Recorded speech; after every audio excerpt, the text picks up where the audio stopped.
when we take power. Not if we take power, when we take power. It's a matter of time. Number one, power must return to the people. We are people power. It was deliberate how we go into this. People power. Our power. We the people. Our power. It was deliberate. Because you see, Mr. Museveni emasculated all of us Ugandans. He took the power away from us. People will go and cast their ballot and decide this is the person who wanted to rule us. And he will say no. Why? Because he took that power away from us. That power must return to the people. We were in Kayunga.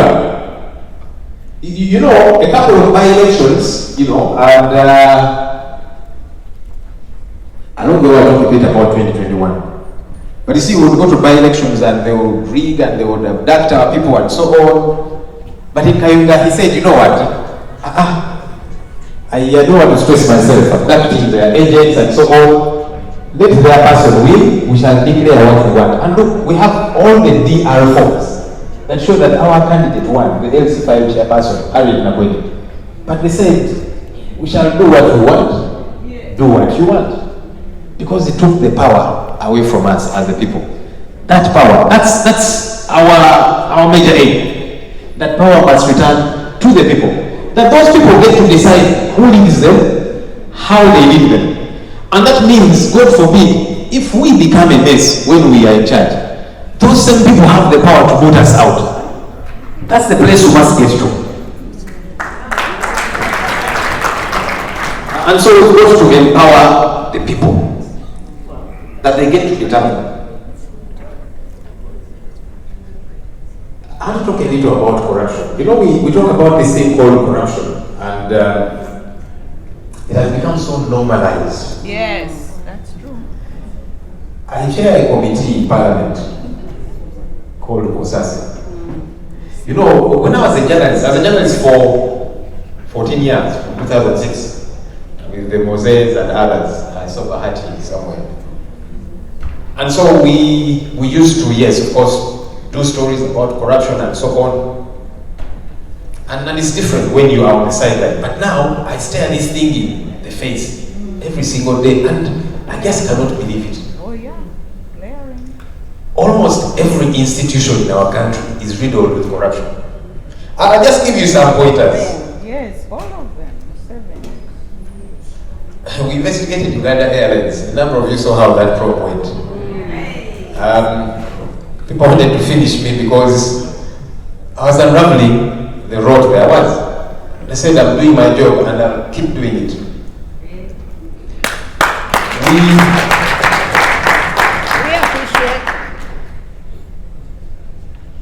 We handled Uganda Railways Corporation. Oh, you did that one too? And these guys bought locomotives. One, they bought all the locomotives than what they should have, because the guys that did the survey said, let's buy 6-year-old locomotives at 36 billion. Okay. These people went and bought 8-year-old locomotives at 48 billion. Using direct procurement, yes. And the things could not work when they got to the back home. And so we dug all these things up, and there are people in government who said, this Ssennyonyi here, he's anti-Museveni, he just wants to make the government look bad. Yes. I said, do your own probe. Here is our report, and eventually we established there was a problem. The MD was fired, the board was fired, but I said, that's not enough. I want those guys locked up. It's not enough for you to fire them and excite me. Lock them up, let them pay. And hire them again. And fire them again.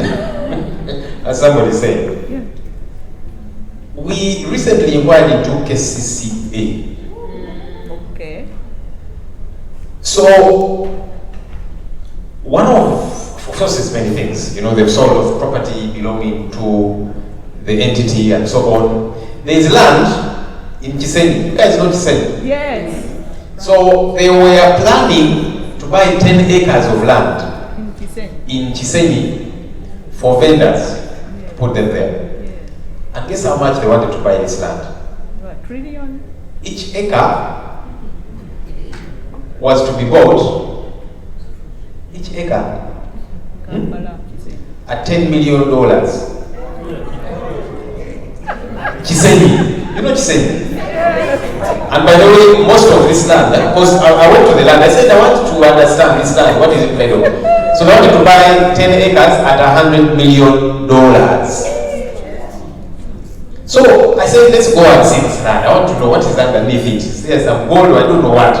Wet, and most of it is even wet, with land and so on. But you see, it's because somebody was trying to track this as a deal. Yes. And so they are agreeing with the vendor of the land. This person has a share off of it. They don't care that this is money that could do many other things. No, it's a deal for them. And so we stepped in their deal. And I keep having trouble back home. You know, my wife, each time I leave their house, she says, you have gone again. May God bring you back safe. Because it is tough. But you know, you think about these things and you think, but surely. We investigated Uganda Land Commission, and what these people did, you know, they go to a village and they acquire title, and they say, now we have title for this square mile or that kind of thing. So all of you will pay you 1 week to vacate.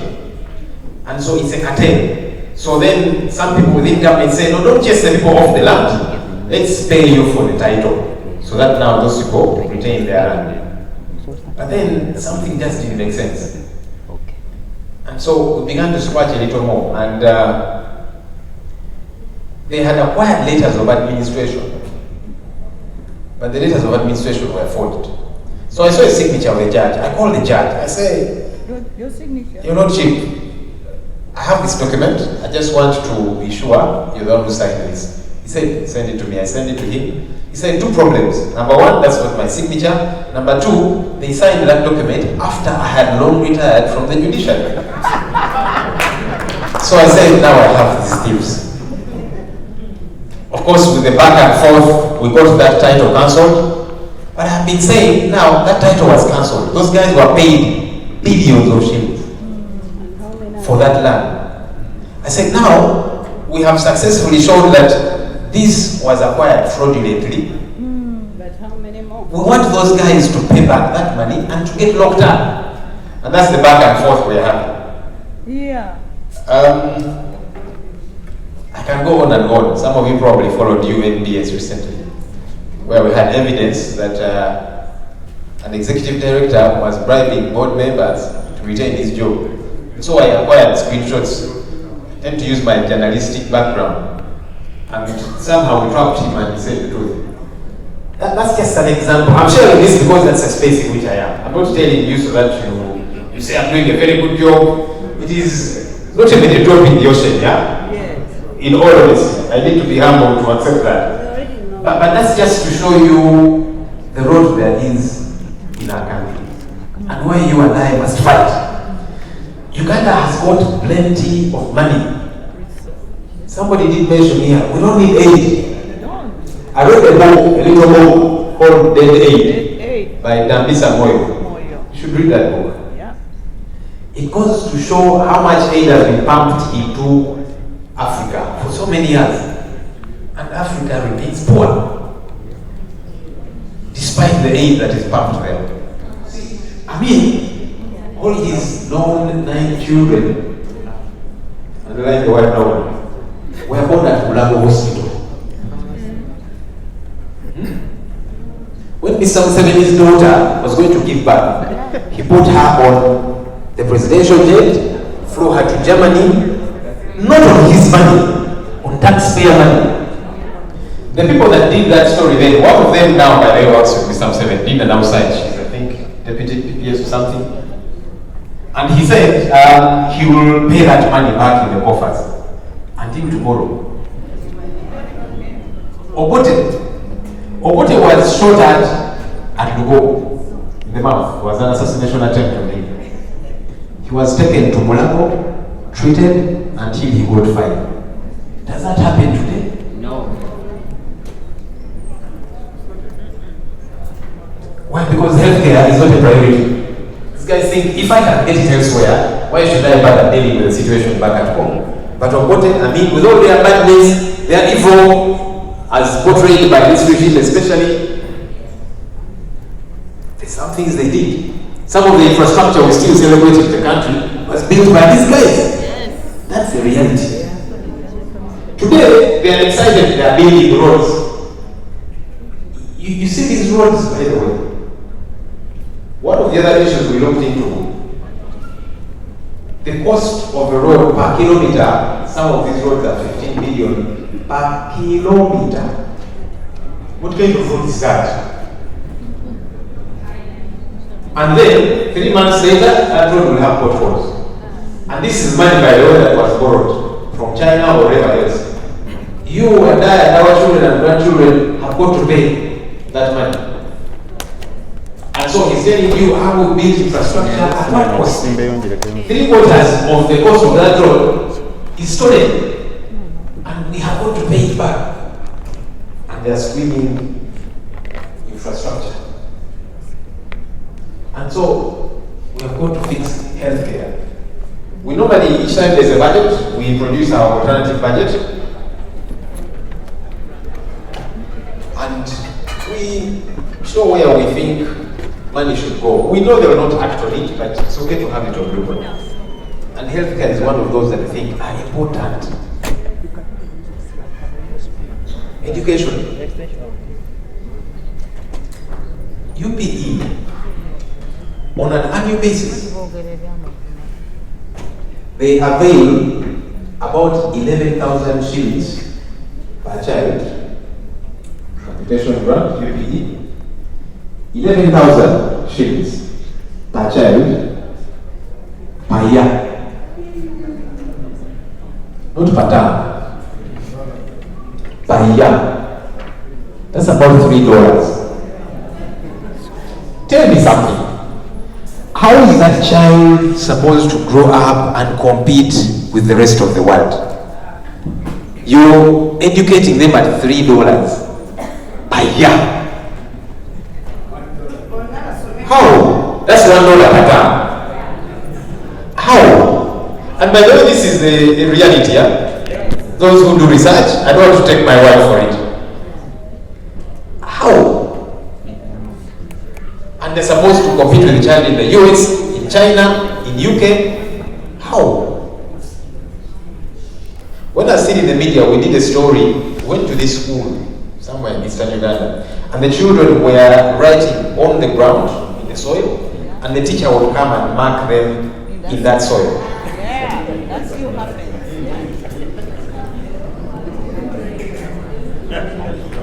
And they are securing the future. We must change that.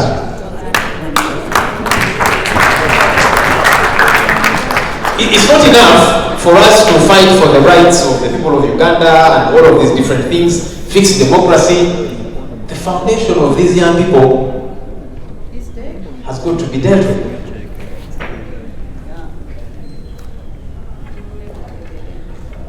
And so education, it's like saying we must put our money where our mouth is. That's part of our priority.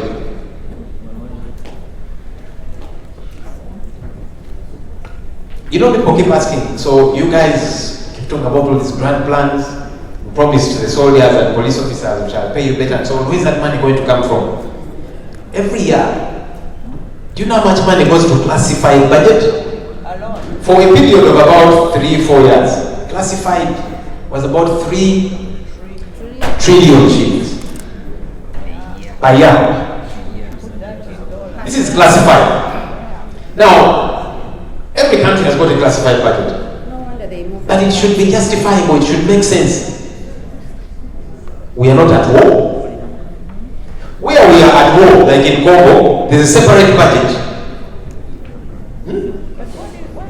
The Congo, there is a separate budget for that. In Somalia, it's not even us paying for that. So these trillions in classified, what do they do? Your guess is as good as mine. We have a high wage bill, and these are things we must fix. We We have nearly 90 ministers, hundreds of RDCs and their deputies, hundreds of presidential advisors who Don't see him. the president is that who advises them when they get a chance to meet him. When as in the media we did an interview with some of them, and he's one who told us very bluntly, I've spent 4 years without meeting him to advise him, but I earn my monthly salary and allowances. Absolutely. I sit in parliament. We have a huge and unnecessarily huge parliament. Yeah. I'm not afraid to say that. We are 500 plus. On a day when we all show up, people are sitting on each other's laps. In a tent. And I don't know. You see, if there was a correlation between a high number of MPs and development, it's okay, we can even have 1 million MPs. Yes. But how many MPs do you know? You think about it, you as an individual. How many? Because that goes to show you how much value we are adding as 500 plus MPs. Our government has got to bite the bullet and fix some of these issues. Deliberately, I'm wrapping up. Let me talk a bit about the economy. As a country, we import twice as much as we export. Do you guys know the Ginger Road all the way to the border? Yes. Try and recall that road. Let me show you the economics of our country. Okay. So when you see that road, the side of the road that is coming into the country, it dipped in. Where about? I'm talking about Ginger Road that goes all the way to the border. One side fell in, caved in, the other is still fairly intact. The one that caved in is the one coming into the... You know why? Because these trucks, these lorries come when they are full. Yes. So they are heavy on the road. When they are going out, there is very little, if anything, there. You ask your relatives, those who can take pictures for you about that road. It will show you our economics as a country. We decided that we shall focus more on foreign investors. They come, we give them a red carpet, tax waiver, we are giving them free land. Of late, we are guaranteeing them money. What kind of investor are you? If you're coming, I'm giving you free land, tax waivers, and money. You remember the Rural Hospital? And yet we have our local investors that we must focus on, so that we empower them. That way you will be able to produce a lot more. 60% of Ugandan businesses don't live up to their first birthday. Why? Because the government does not care about them. China is a big economic power. Why? Because they realized our small and medium enterprises, those are the ones we must focus on. So they are empowered. Tax waivers. And that's why you go to every country in this world, you find Chinese products. You, how many of your products are in which countries? You Ugandans. We must deal with that. Tourism. Somebody here talked about tourism. A potential foreign exchange earner for our country. Yes. When Chiwanda Subi was still a Minister of State for Tourism, there are tourists that got stuck. They were going to one of the national parks. The roads are terrible. They got stuck for a day and a half. This man, while addressing the nation, he said, you see, as people were condemning that whole thing, yeah? He said, that's part of the tourism experience. I said, a tourist has got 3 days they've taken to go and be on holiday. 1.5 days has gone in them trying to access the park. Will they come back? Of course not. You can't milk a cow that you don't feed. That's a potential area that we plan to deal with. Let me end with climate change. Something we are passionate about. The Honorable Hon.Joel is our Shadow Minister for Environment. We call her the real Mama Mabena because the other Mama Mabena is a fake one. You remember that one? Yeah. You see, Mabena Forest, when you were moving between that road, you see plenty of it. When you go on the inside there, it's been depleted. We burn for charcoal and so on. I don't know, these guys travel across the world, they know about things like renewable energy and so on, but they travel, go back home, and it's business as usual. That lake, Lake Victoria, there's a time we heard that some people had boats in the lake. The lake. And somebody says, here I have my 50 by 100. This part of the water. Another one has another. The other day, Sudhir was encroaching on the lake.